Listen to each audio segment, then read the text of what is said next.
നമ്മൾ കുട്ടിക്കാലം എന്ന് ആലോചിക്കുമ്പോൾ ഫസ്റ്റ് മൈൻഡിലേക്ക് വരുന്ന ഏതെങ്കിലും പാട്ടുകളുണ്ടോ? എനിക്ക് പ്രത്യേകിച്ച് എൻ്റെ മനസ്സിലേക്ക് വരുന്നത് എൻ്റെ ഉപ്പാക്ക് 2-3 പാട്ടുകൾ വളരെ സ്പെഷ്യലായിട്ടുള്ള പാട്ടുകളാണ്.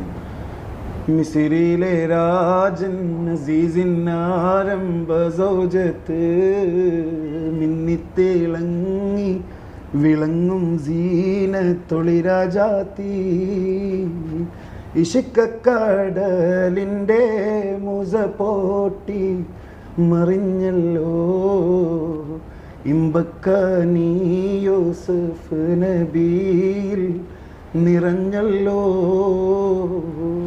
ഇതിൻ്റെ ഉപ്പാക്ക് ഭയങ്കര ഇഷ്ടമുള്ളൊരു പാട്ടായിരുന്നു. ഞാൻ ചായ അടിക്കുമ്പോൾ സ്കൂളിലൊക്കെ പോകുമ്പോൾ കേട്ടിരുന്നൊരു പാട്ട്. പിന്നെ അതുമാതിരി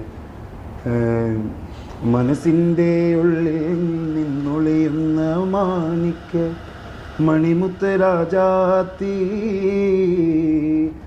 മാനത്തോദിച്ചതോ